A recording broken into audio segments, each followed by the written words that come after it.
Alrighty, what's up, Toonami faithful? Time for another panel. If you're new to this panel, welcome. If you've been down from the beginning, all I can say is thanks. Time to get this started. Let's celebrate the last panel of Friday Night Ikkicon with the history of Toonami. Look back at one of the biggest channel blocks of all time, created by me, Jacksonville. But first, let's ask ourselves, what even is Toonami? Well, Toonami is a space-themed block of Cartoon Network that showcases action cartoons. Its name is a combination of the words tsunami and cartoons. It's created by Jason DeMarco and skater/designer Sean Aikens. It has shows that range from various animated Western cartoons. It has CGI characters that serve as the block's hosts and assistants, all of whom are full of personality and character. And it has story arcs that expanded on the block's universe. Now then, let's start from the very top, with Cartoon Network. Cartoon Network is a channel created in 1999 by Turner Broadcasting and Hanna-Barbera, also owned by Warner Brothers. The channel is meant to showcase old Hanna-Barbera cartoons to kids 24/7. The original programming started to surface in 1993 with the introduction of Space Ghost Coast to Coast. Coast to Coast was the first original show created by Cartoon Network, and at the time, its most popular. It took an obscure 60s cartoon character and made him a crazy host of a surreal talk show, along with sidekicks Motar and Zorak. The show ran from 1993 to 2008, making it the longest running original show on Cartoon Network. In fact, the show was so popular, it received 4 spin-offs. We got Cartoon Planet, The Brak Show, Aqua Teen Hunger Force, and last but not least, Toonami. Created in 1997, Toonami acted as a replacement for the Power Zone, an action block on Cartoon Network created 5 years prior. Toonami aired action cartoons for 3 hours on weekday afternoons.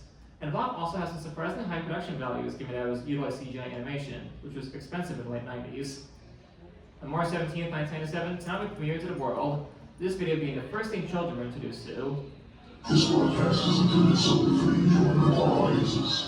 Any rebroadcast, broadcast, or retransmission without express and consent of the usage of Toonami and Cartoon Network is strictly prohibited.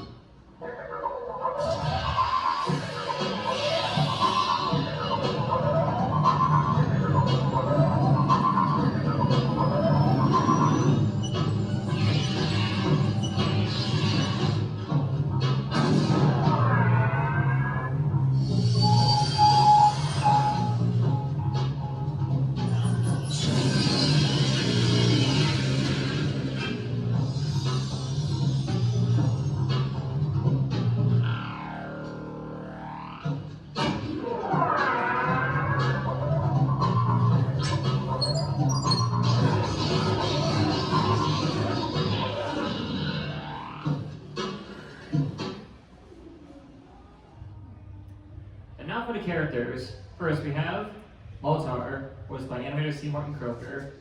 Once a scientist on the planet Moltor, Moltar is a former supervillain before being forced to work with Space Ghost on his talk show.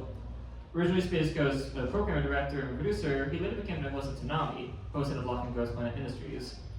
He had a very baritone voice that was perfect for discussing topics related to him, like villainy. Moltar hosted a block from 1997 to 1999. But he wasn't alone, as there are also the Clydes. They were Toonami's living satellites who connected the station's programming to Earth, along with acting as the host servants. Now, one of the things that made Toonami stand out from other channel blocks were the bumpers. Aside from standard ads for upcoming episodes, the host would sometimes talk to viewers about relatable topics and themes, like courage, friendship, etc. They each incorporated clips from various cartoons, mainly characters talking as if they were part of the conversation, often reacting to the host's speech. Each bumper also incorporated original electronic music from Tommy Guerrero. One such bumper during the Moltar era was this. What is that thing we're up against anyway? Exactly. Don't stand there like a dummy. Alright, listen up. Today we're talking about something very important. Villains, bad guys, not heavy. Webster defines a villain as crudely malicious. A scoundrel. One more step and she's doomed. We don't get enough credit for what's a hero without a villain. It's a joy to see your wicked-minded work. Bad guys make life more interesting. My favorite bad guy, besides myself, is Motor. That is incredibly good news. You remember him? He seems kind of wicked, but he's got personality. You had it. I'm really mad at that Motor. And let's not forget Mumra.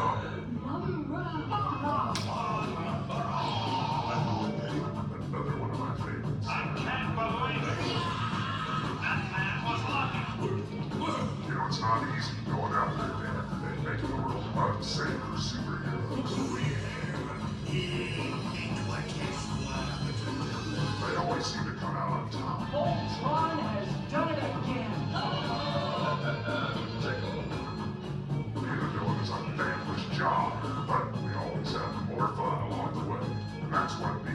It's now. End it. We've lost picture. Yeah. Now, the blog also had video game reviews, which involved Molitor reviewing newly released video games, which often aired during commercial breaks. Each game was rated from a scale of 1 to 10, though unfortunately this segment was pretty underutilized, as Molitor reviewed only 7 games in its entire run. The one way Toonami interacted with fans was with various sweepstakes, with users had to dial a certain hotline during commercial breaks for a chance to win prizes, such as consoles, games, events, and more. What was a blog without shows? Toonami was branded at the time as the place for action cartoons, and while it started out with a lot of Western animation, it wasn't long before they got their hands on some Japan animation. We're talking for Western cartoons, we got stuff like Thundercats, Cartoon Roulette, and the original Voltron from the Universe series. However, Toonami didn't find true success until it started airing Sailor Moon, which wound up becoming Toonami's first big hit after picking it up from the USA Network. The show went on for a long time, to the point where Toonami would air lost episodes that are really just episodes of Sailor Moon are. Entire days would be dedicated to the show. But despite the massive popularity, Toonami and by extension Cartoon Network couldn't air the 5th season due to licensing issues. But don't feel bad for Toonami, as they would later strike gold once again when they got a hold of Dragon Ball Z, which actually made its debut on the USA Network, but it flopped. Toonami picked it up, became the blog's second biggest hit. The show became the face of the program, was hosted by Toonami as the action anime blog. The show ran from 1998 to 2003, with almost every day being a marathon. But it is at this point we must say goodbye to Molitor. Molitor's time is coming, as he would leave the blog in '99. No explanation was ever given as to why he left. He just did. As later shown hinted at a new host, and a new host comes with a new era.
So it's a brand new Toonami, but the mission objectives remain the same. Find Miss Tom, I'm the new Molitor. Welcome aboard the Ghost Planet Spaceship Absolution, Cartoon Network's first and only interstellar broadcast and exploration vehicle. I'll give you the tour later. From this day forward, she's completely responsible for all Toonami transmissions. I'm taking you guys into the new millennium. No big changes now, same show, same attitude. New place to do it, new guy doing it. I'm not gonna waste any more time, let's get back into it. Later.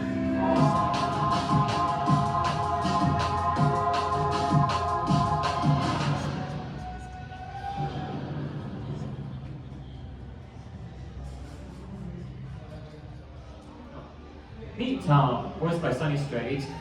Tom stood for Toonami Operations Module, and as he said, he is the replacement Molitor, taking over hosting duties. Tom's an AI-controlled robot personality, and the captain of the Spaceship Absolution. Unlike Molitor, who discussed topics only he was interested in, Tom is more uplifting, discussing themes like parenting, individuality, and courage. Tom hosted a blog from 1999 to 2000. Both the new host comes new characters.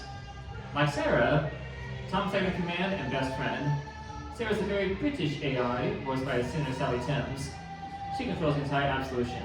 And what exactly is the Absolution? This was the Absolution. Full name, Ghost Planet Spaceship Absolution. This ship was bought by Molitor, but he ended up not piloting it due to being afraid to venture off into space. It wasn't until Molitor saw Tom's bravery in combat when he decided to make him the ship's pilot.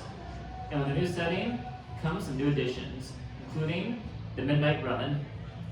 which was a block that aired late Saturday nights that showed more bloody, violent programming, alongside music videos from artists like the Gorillaz and Daft Punk. Midnight Run started at an older audience, or cool kids who stayed up late and secretly watched some hardcore stuff. But account of that, there was also Rising Sun, which was a Saturday morning block created as an alternate counterpart to Midnight Run. Its purpose was to get Toonami fans Toonami in the morning. In case they didn't want to watch shows like Animaniacs or other Saturday morning cartoons, then you can just flip over and watch Thundercats, Dragon Ball Z, and more. The block itself was unfortunately very short-lived, only barely around 6 months. The cancellation of Rising Sun was mainly due to Cartoon Network wanting to avoid competition with the sister network, the WB, who had their own popular Saturday morning block, Kids WB. Now, believe it or not, Toonami was one of the first programs to encourage fan participation and interactivity via sending in artwork. Every last Friday of the month had Toonami showcasing fan art of anime characters who appeared on Toonami. However, no pencil drawings or tracing were allowed. The former due to not showing up on TV, the latter because it's cheating. Nobody wants to reward cheaters. In 2000, Toonami launched its website, which was a big deal back then. There, fans can check out Cyber Comics, phrase used before webcomics, and you can download photos to the desktop. Again, something new at the time. But I've been babbling for too long. Let's talk about the new shows. We have shows like Ronin Warriors, Batman the Animated Series, and Powerpuff Girls. But if you wanted some big hits for that era of Toonami, look no further than Mobile Suit Gundam Wing and Tenchi Muyo. Both of these shows helped contribute to the 2000s anime boom and remain fan favorites. But around this time, something new was coming to Toonami, taking the form of Tai. Tai stands for Total Immersion Events. These are basically story arcs that told big stories that introduced many different characters and villains to the block's space universe. They usually played during commercial breaks. These stories were also game-changing, causing huge events to happen that would affect the block's canon, such as character death. The first of these events was The Intruder, which premiered September 18th, 2000. In it, Tom notices a giant hole in the Absolution, which means something has invaded the ship. That something being a massive sentient red blob. Tom tries to fight back against the uninvited guest, but it's no use. The intruder devours Tom whole, killing him. Tom actually dies in this. With Tom now dead, Zero downloads his previous memories into another body, that body being Tom 2. Tom 2 and Sarah defeat the intruder by using explosives to detach the part of the ship it's currently on. Tom and Sarah repair the Absolution with the help of a fan competition and fly off into space, including the event. The time brought plenty of changes, including another new era of Toonami.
Say hello to Tom 2, voiced by Steve Bloom.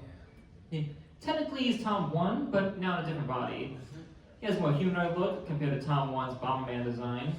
He's more cockier, but a lot more charming. And it was his era that contributed to the big anime boom of the early 2000s. And he led more fan participation than any host before or after him. Tom 2 would host a blog from 2000 to 2003. But Tom 2's blog introduced fans to new shows, such as Outlaw Star, the big Card Captors, and the original Dragon Ball. There was also Yu Yu Hakusho, and for some strange reason, Hamtaro. You can name the Cartoon Network executives for that one. Now, when something's popular, there's always going to be someone trying to replicate its success. And in this case, it's Kids WB. Because Toonami was really gaining popularity, Kids WB decided to create their own Toonami blog on their channel. They did so by chopping off an hour of Cartoon Network's Toonami blog, which ended up canceling Sailor Moon and Tenchi Muyo in the process. Boo. This version of Toonami was later canceled in 2002 due to negative reception and bad ratings. And thus, Cartoon Network's Toonami reigned supreme. Alright, get the kids out of pool, because now it's time for the creation of Adult Swim. Adult Swim was a program on Cartoon Network created by former head of programming Mike Lazo that launched September 2nd, 2001. The program, given its namesake, showcased cartoons primarily targeted towards teenagers and, of course, adults. However, Adult Swim does occasionally run, back then they occasionally ran anime late Saturday nights. But not much advertising was given to these shows, with the exception of the program's favorite anime, Fooly Cooly. But the new era comes with some new ties. After all, the first was a success, so why not another one? This time it's Lockdown. It was September 17th, 2001. When traveling through space one day, the absolution gets caught in a powerful tractor beam. Tom sends these robots called Docs out in order to get them out of the beam. But they can only be piloted by you, the fans. So Tom uses a Dragon Ball Z ad in order to tell viewers to log on to the Toonami website and control the dogs to get them out. One flash game has now lost of time later, the absolution is saved, and the plot can now continue. Next up is Tie 3, Captain Hyperspace, from September 16th, 2002. Tom and Sarah are traveling back to Earth. Things are going great when suddenly, Sarah gets hijacked by a chaotic virus named Swayzak. Swayzak wants to crash the absolution to Earth. Why? Because he's an asshole like that. Tom is like defeating the virus for good. Once again, it's an online flash game that's also lost of time. And Sarah's saved.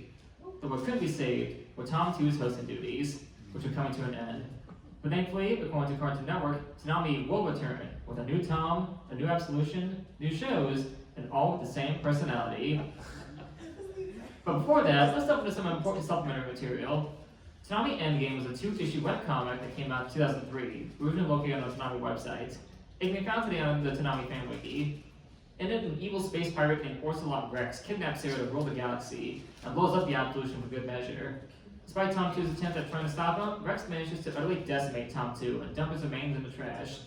But all isn't lost, as Tom gets rebuilt by Rex's rebellious slaves and becomes Tom 3, where Bunny kills Rex by stabbing him with a fork. It makes sense in context. So Sarah's saved, a new ship is acquired, and Tom 3 gets to become the new host of the show. Speaking of which...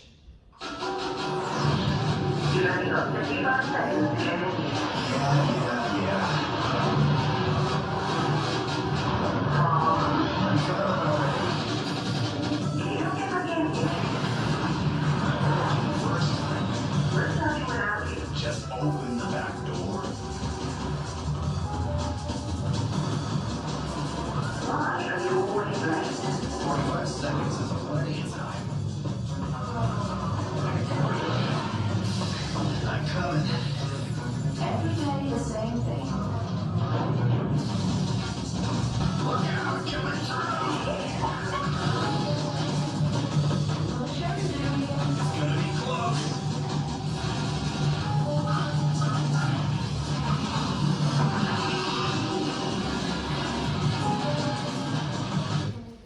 So now we have Tom 3, once again voiced by Steve Bloom. After defeating Orcelot Rex, Tom was able to keep his shiny new body. But this time, Tom wants to stay in shape, which is why he's all muscular and seen lifting weights, even though he's made of metal and not organic muscle. He also has a more human-like voice and mannerisms, in an attempt to better connect with viewers. Tom 3 hosted a block from 2003 to 2007. But new Tom also means a new Sarah, Sarah B2. No longer a floating head on a computer screen, the new ship allows Sarah to become a humanoid hologram. She now acts as Tom's co-host, sometimes sharing hosting duties when Tom wasn't around.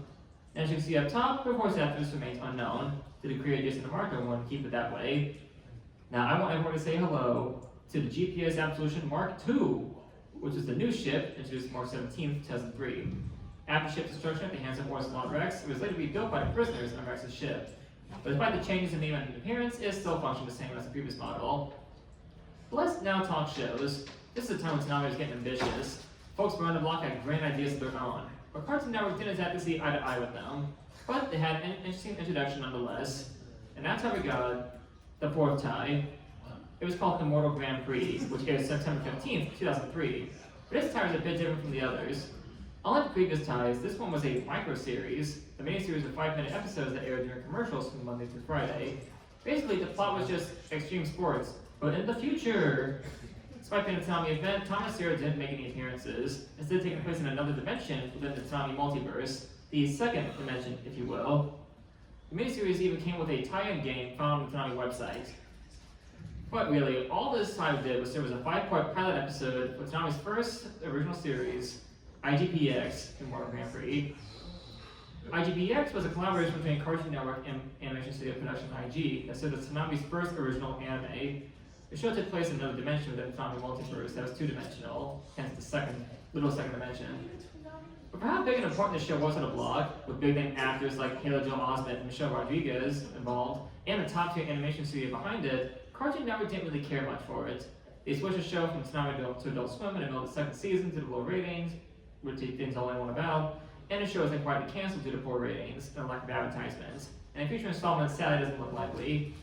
On a more positive note, Toonami still had a lot of cool stuff during this time. Even some Western cartoons like Megas XLR, Samurai Jack, and the classic Teen Titans.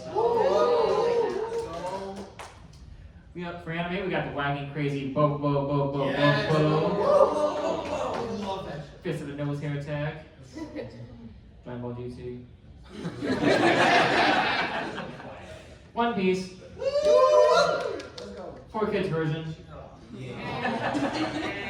Yay! And also we got Zashbell.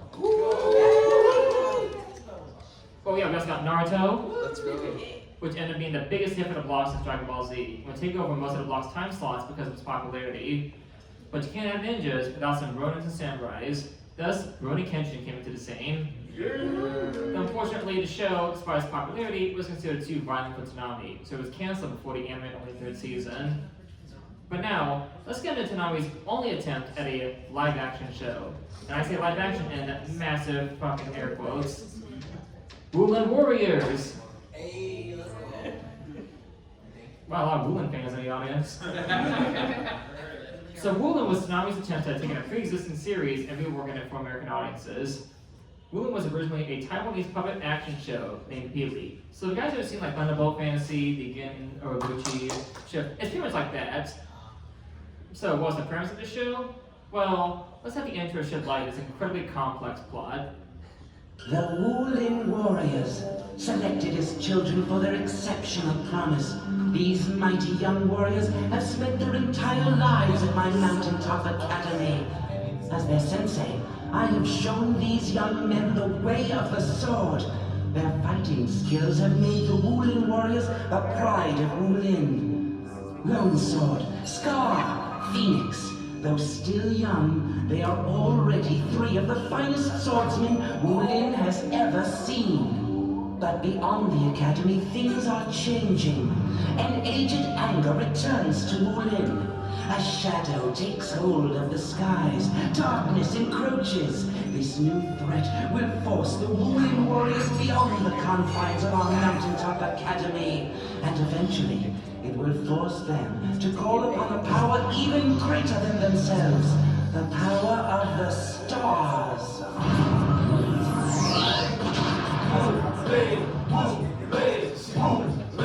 Warriors. I'm on the sword with my trainer brother Skull. We on the mission to try. This is 7 stars. I'm from the bed, the land, I'm the sword. If I am here, it's gonna be dangerous. Oracle trains us at the mountaintop academy. Sarah wants a battle. People win the duel and move away. Gold sword and scar. Move away, warriors. Move away, move away, move away, warriors. I don't know guys, some of the Wu-Tang Clan's best work. And it definitely did premiere alright. And when it did, Woolen garnered extremely negative reviews. It was canceled after 2 of its 14 episodes aired. Though that said, all 14 episodes can be found on YouTube if you're curious. Though you didn't hear that from me. The comic creators revealed many years later they were forced to run the show by Cartoon Network. And they knew it was a terrible idea. They even said to the guy who pitched it, "This is a bad idea." And the executive went, "Cool," and did it anyway.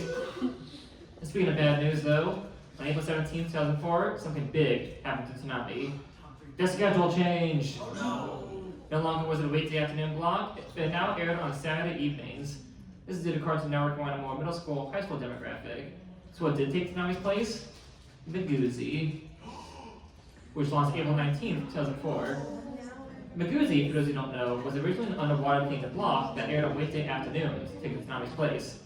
The block showed more lighthearted content like Code Lyoko and Totally Spies, and while fans complained at the time, Maguzi was still going to obtain a following of its own and stick around for a few years.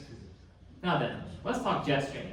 Toonami Jetstream, which is an ad-supported online streaming service that allowed fans to view anime, music videos, game reviews, and more. Launched on July 17, 2006, it was meant to be a replacement for Toonami Reactor after shut down. It was a collaboration between Cartoon Network and Viz Media. In a way, Jetstream was way ahead of its time, predating the rise of anime streaming services like Crunchyroll, which had just been established a few months prior as an anime piracy site.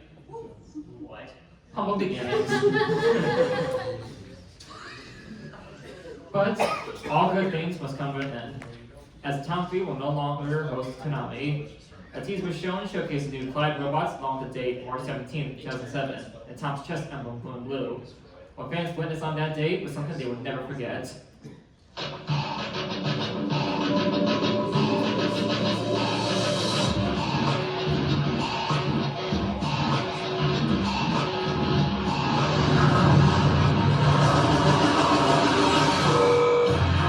Ready to make the magic happen? Alright boys, let's do this.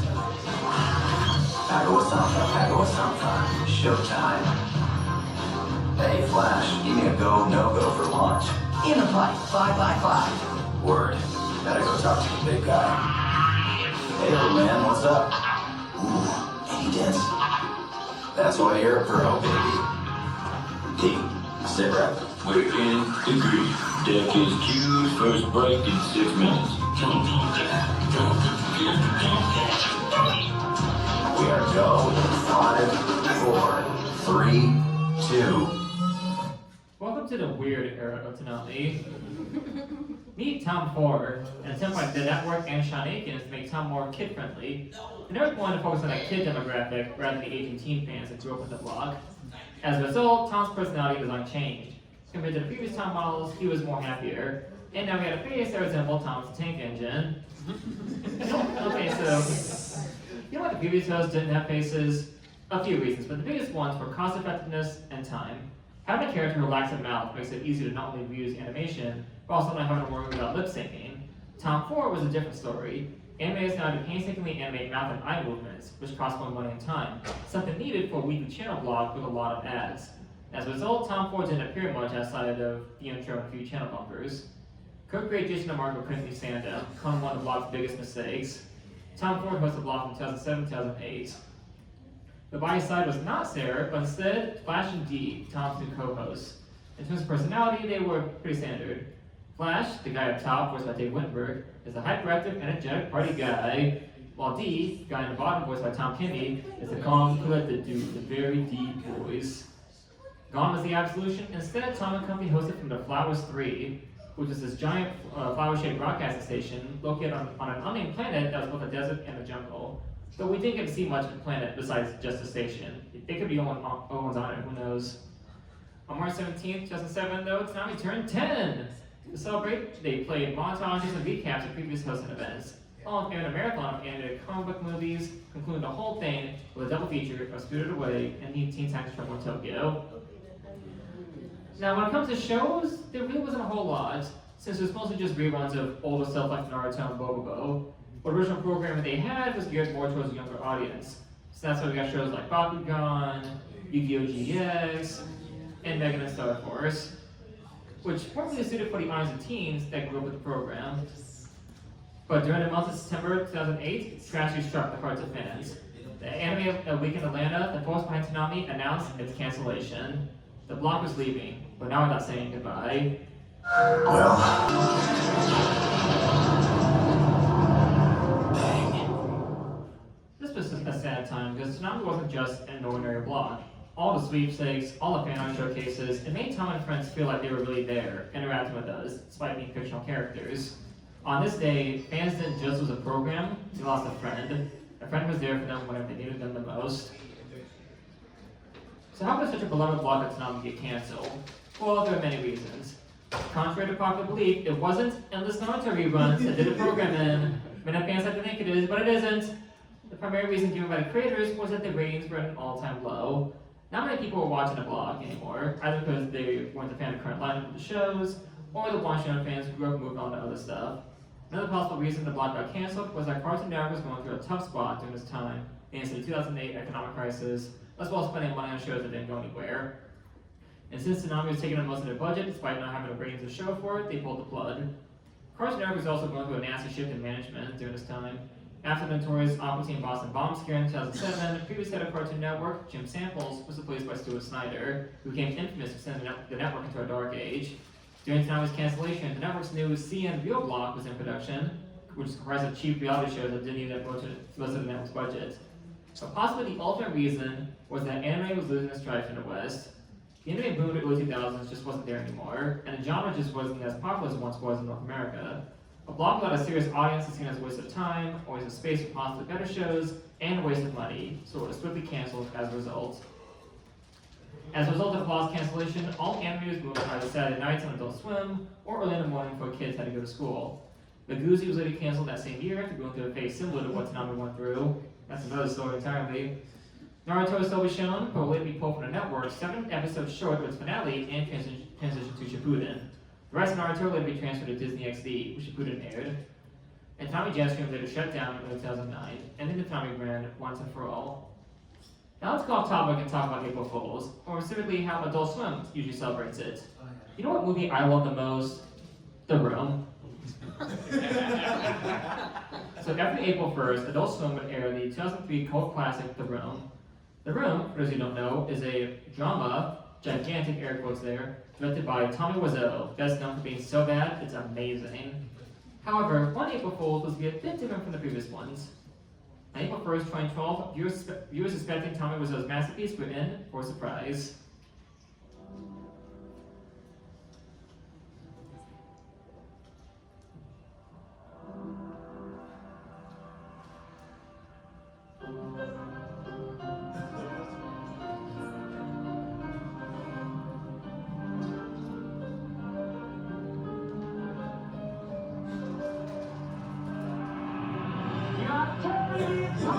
Oh, hi, Adult Swim.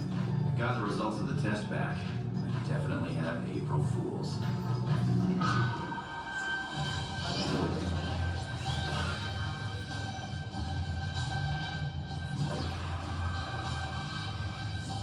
Receiving 583 transmission.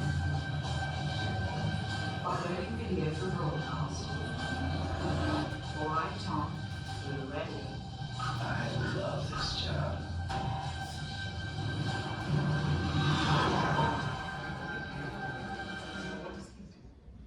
So here we have Tom 3.5, a slightly updated version of Tom 3. Now these were retconned so that Tom 4 would now be a separate character from the Tom we're more familiar with. So how the lore goes is that Tom 3.5 got his hosting duties back thanks to Tom 4 giving him permission to run the show in his place. Now the April Fool's special was met with acclaim and surprise to many.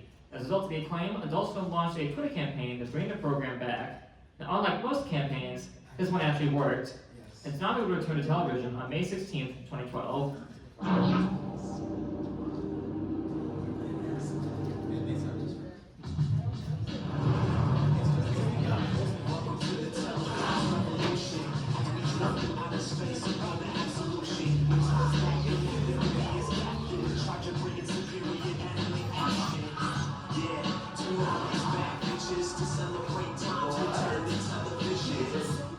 Yep, Toonami's back, bitches.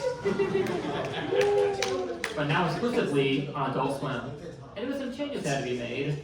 One thing, Toonami would only air on Saturday nights. This meant that Toonami would now have to work with a very small budget. It wasn't that bad since CGI animation had gotten cheaper and easier to use over the years, and stock animation was easy to reuse. However, the lower budget also meant less crew members and animators. The block ended up being so cheap that it became the crew's spare time. However, the payoff to all of this is that because of the higher age rating, Toonami's now allowed to air more adult content. Think of it like the Midnight Run, but like an actual full-length block. Most of the new blog shows were reruns of anime that previously aired on Adult Swim, so you got stuff like Bleach, Bebop, and Full Office Brotherhood. However, the first original hit became Dead Man Wonderland, where it made its full debut. And other shows that aired on during this era of Toonami was Cinematic Titan, and the 2011 version of Thundercats. Anyway, the Toonami rivals was still in full swing, and thus it was time for a bit of an upgrade.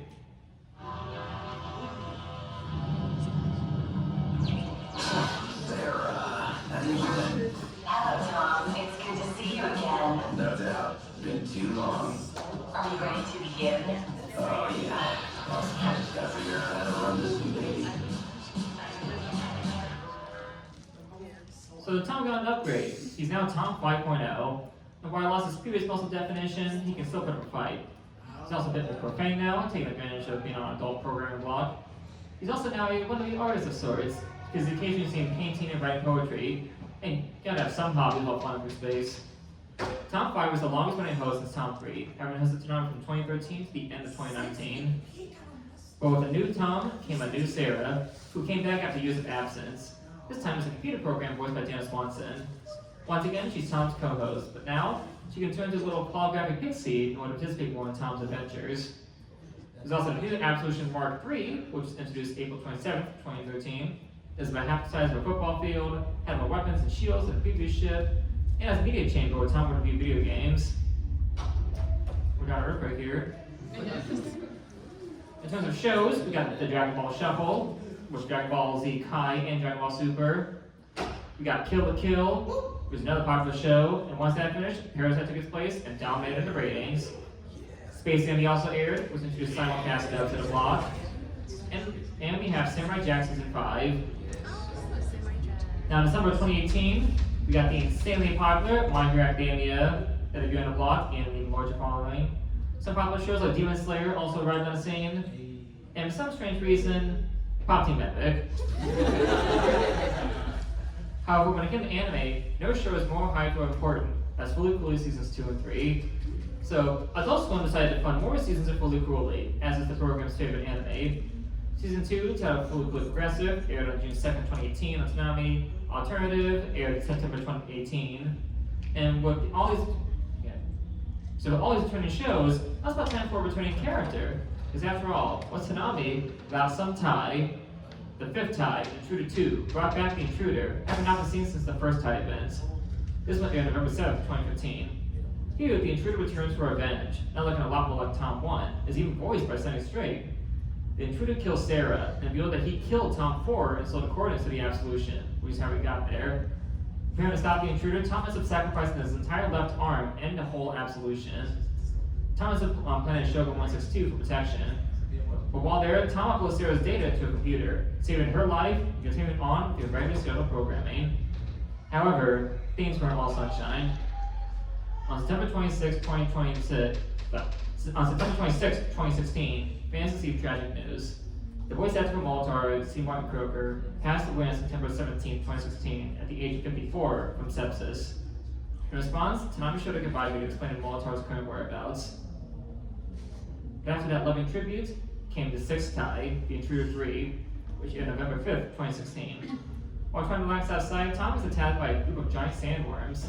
While hiding from them, Tom and Sarah discover that the new base is actually a dormant spaceship called the Vindication. While fighting off the sandworms, Sarah discovers that the worms were actually trying to warn them about the destruction of Shogo 162, now starting to die off along with the rest of the worms. While Tom and Sarah manage to escape the planet, they reflect on the lost society of worm creatures. But Sarah was given a baby worm named Georgina as a pet. Look at her, isn't she cute? On March 17, 2017, Toonami turned 20! To celebrate, the block hosted a sweepstakes that allowed viewers to win official merchandise like t-shirts, action figures, and comic books. And during that same year, we got the seventh tie, Countdown, which aired November 4th. While talking with Sarah, Tom gets swapped with his future self. Now in the future, Tom finds out that Sarah eventually gets corrupted and attempts to wipe out all organic life. Future Tom travels to the past to prevent the corruption, while present Tom tries to survive the madness that is future Sarah. Future Tom succeeds in saving Sarah, and present Tom is teleported back to the present. It'll only be 2 years until the next tie, The Forge, which is November 9th, 2019. So one day, the Vindication gets hijacked by a nameless alien commander. As the commander, who Tom refers to as Booger, explains to Tom, the Vindication is actually a warship one his race had lost. With the vessel now in his hands, Booger plans to launch a pillage against the entire galaxy for fun. It's also revealed that Booger has been manufacturing Toms to act as his slaves for him and his kind. With the help of Sarah, Tom was able to start a robot uprising with the assistance of one of the bots, dubbed Tom Jr., and rescue his fellow robot brethren, but all at the cost of himself, because Booger shoots him in the back and fries his circuits. However, Tom gets a spook new body and launches Booger out in an escape pod. Unfortunately, Tom Jr. and Georgina have disappeared into hyperspace to escape Booger's men and may never be seen again. And the medication's gone as well. That said, with the forge now unoccupied, Tom and Sarah are now running the show around here.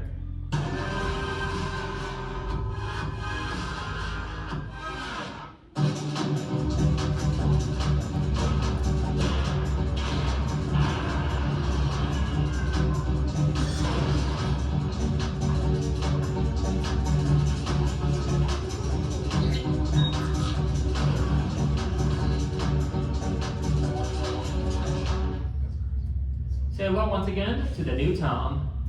Tom 6 is a new body Tom acquired after his encounter with Booger. This body is not only bulkier, but also more resistant to proportion, while also very combat ready. Tom 6 has been hosting the vlog since 2019. And while Sarah hasn't changed much, that she doesn't really warrant a new slide, what has changed was their ship. So the Forge is a space station originally meant to produce robotic slave labor, but after Booger's defeats and the loss of medication, Tom and Sarah decided to reclaim his ship as their new broadcast station. But the only catch is that I can't communicate with outside forces, but it hasn't prevented from showcasing some awesome cartoons, including the Rising Superstar, Dr. Stone. Got some Flame and Fire Force action, The Promised Neverland, which sadly never got that second season. And finally, Genny Tartakovsky's masterpiece Primal also aired.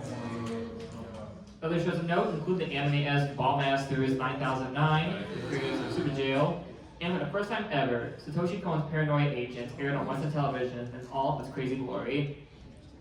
But what's that I hear? Why, it's tie time! Got the Cosmic Samurai, which aired February 6, 2021.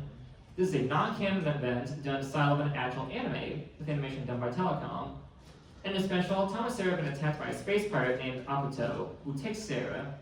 Tom is destroyed, but he's found by the Cosmo Samurai. And with the Samurai's help, Tom gets a new body and allies himself in their plan to take down Akuto.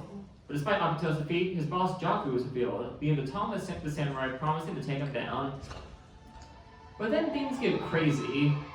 Part 2 of the tie aired February 20th, 2022, and quite a lot is revealed in the first 5 minutes. First off, the Cosmo Samurai now suddenly dead. It turns out that Jaku has stolen Tom's body and used it to travel back in time to wipe out Edo Japan, which led to the creation of the Cosmo Samurai, as they were the survivors of Jaku's attack, and that's why they seek revenge.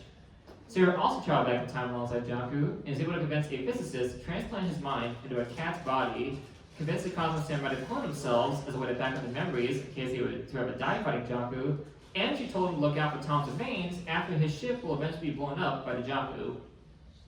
And then it turns out that the physicist Sarah brought in was actually Tom's original creator, who is now a cat with mind powers. Tom is given a spiffy new body by the physicist cat, made from antiparticles, and the Cosmo Samurai sacrificed himself by uploading the memories into Tom's body, allowing him to take on Jaku using their skills. Tom is able to defeat Jaku by throwing the spear so fast that it travels back in time and kills him before he can attack Edo, thus undoing the events of the tie. So yeah, for a non-canon event, they really went all out. But that wasn't it for tie. We see 2022 also marks a special year.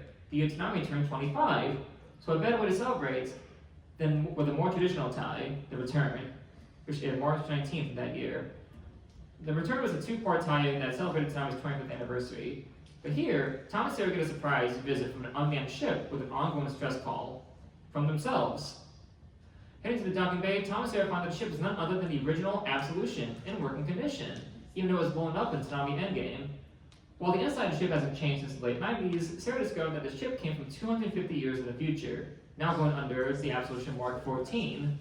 Now where did the ship actually come from? How did it get here? Doesn't matter, Tom and Sarah found a way out the forge, so it's back to business.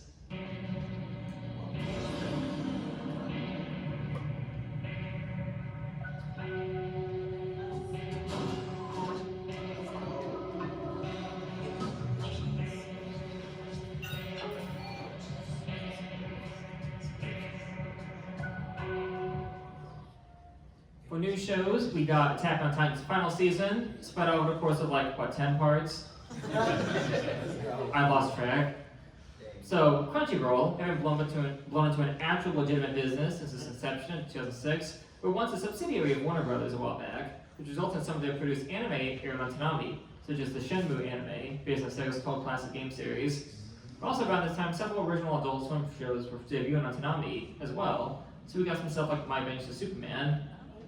Plus, Adult Swim produced anime like the, sadly, one episode OVA, Uzumaki. Now who wants more Fooly Cooly? Well, Adult Swim does because they funded 2 more seasons! It'll never end! The first was Fooly Cooly Grunge, which was kind of a mixed media CG anime season. The second was Fooly Cooly Shoegaze, which was a more traditional. Reception to these were mixed at best. On May 31st, 2024, Toonami launched Toonami Rewind, which aired anime from the blog's old days, like Dragon Ball Z and Sailor Moon. But despite being a cool, well-received concept, it lasted only a few months, with Rewind dying on December 27th of that same year. May it rest in peace. And we've now caught up to the present. Toonami's a block that many hold dear to their hearts, with its characters, setting, interactivity, and programming. The blog introduced many to the concept of anime, and even some old action cartoons they probably wouldn't have watched. It was a very nostalgic program for some, with many sad that it had to go. But fortunately, and according to the creators, Toonami's here to stay. Thanks for coming, everybody.